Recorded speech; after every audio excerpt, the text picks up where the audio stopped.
Welcome back to another episode of the North Star Takes podcast. I'm Bailey Paulicki. He's Jacob Liberta. We'll be talking some more Minnesota Vikings today, so give this video a like and hit that subscribe button. We'll be continuing our coaching mini-series as we're going to talk about Rams offensive coordinator Kevin O'Connell.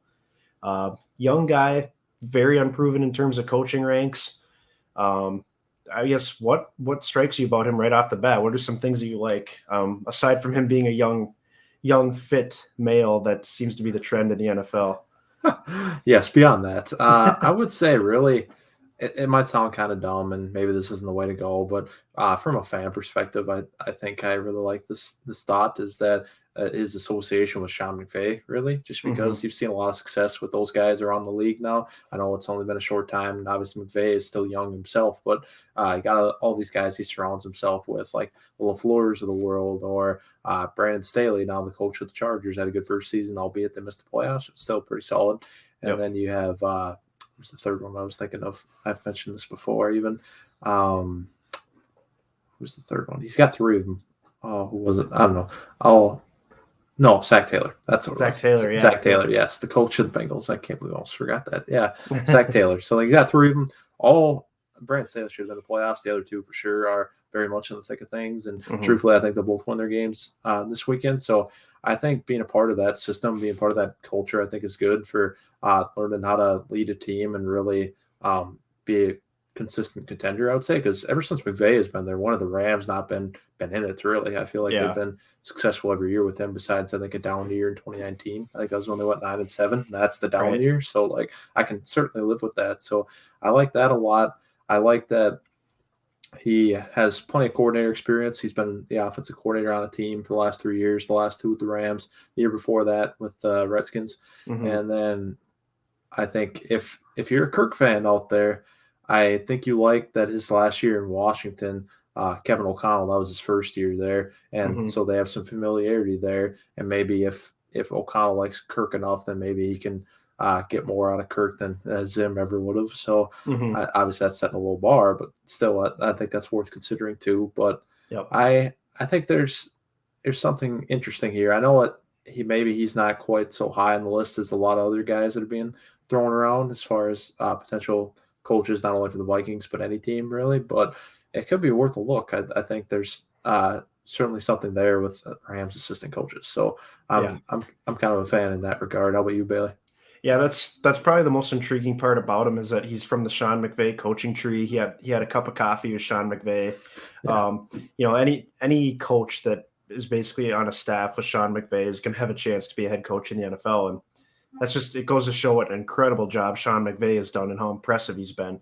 But obviously, it doesn't mean it's going to translate to all his other coaches that they'll be successful head coaches. But I like the fact that he's a younger dude. He comes from an innovative offense that's creative. And obviously, if he's the offensive coordinator for that team, he's very hands-on with that unit. He knows what they're running. In fact, McVay calls plays still, right? Yeah. Yeah. So he doesn't call plays, but I mean, he's still right there. Yeah. He's got input on the offense. And so I guess that part of it's intriguing, but at the same time, I just think he's a little unproven.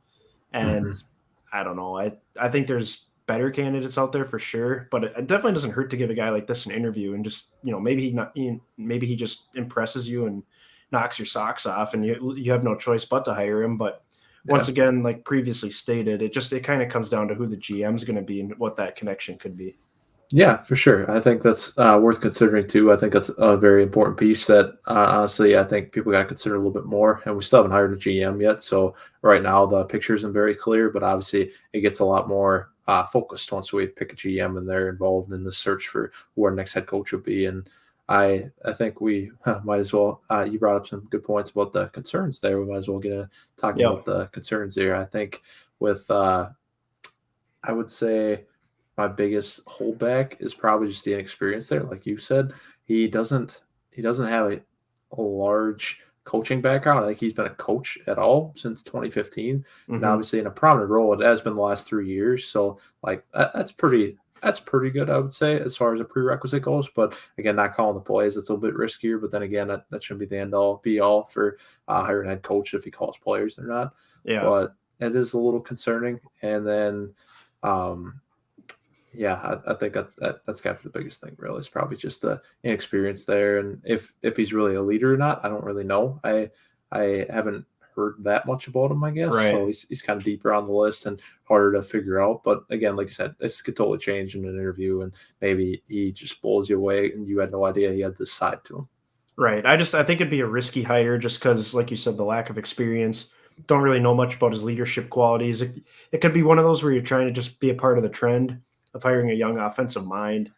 Yeah. You get a guy from the McVay coaching staff, and it could just blow up in your face, you know. But Mhm. granted, you know that could be any of these coaches. But I think you're less likely to have that happen with a guy like Raheem Morris, or if you get a veteran coach in here like Doug Peterson, The guy who's been or there before. Yeah. exactly. Or in my opinion, still it's Byron Leftwich, but that remains to be seen if we'll even reach out to talk to him. So Yeah, true. I think the biggest question mark here, though, is probably how in or not the Wilfs are on Kirk. true.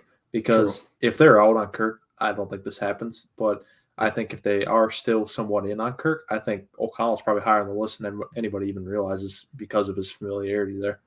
Yeah, I'd have to imagine that if they're moving on from Zimmer and Spielman, that they're probably going to want to move on from Kirk too. I But would hope so. it's not going to be the easiest contract in the world to trade, so they're going to have to do some finagling there. But Mhm. yeah, it'll be interesting to see what that decision is, and that's kind of why it's going to be exciting to see who the next GM and coach are, because that'll give a real indication of maybe what the plan is going forward with Kirk Cousins and maybe some of these other veterans that are still on the roster as well. Exactly. It's a trickle down effect. Once you do one thing, then the pieces start to fall into place more and more. You hire a GM, then you get a head coach, you make a decision on Kirk, then you decide what you want to do with the rest of the roster, if you have that money there or not, depending if you keep Kirk or not. It's just a big tree. But once you make Yep. one decision, then all of them start to fall into place. Absolutely. So we'll keep you posted, obviously, and we'll keep continuing our head coaching series as more interviews continue to roll in, and maybe they potentially reach out to more guys as well. So keep an eye out for those videos. Be sure to give this video a like and hit the subscribe button on this channel. Feel free to follow us on both Twitter and Instagram and leave your thoughts below on Kevin O'Connell. If you think he's worth a shot, if you think he's too risky, and just if having a McVay coach here intrigues you. So until next time, thanks for watching.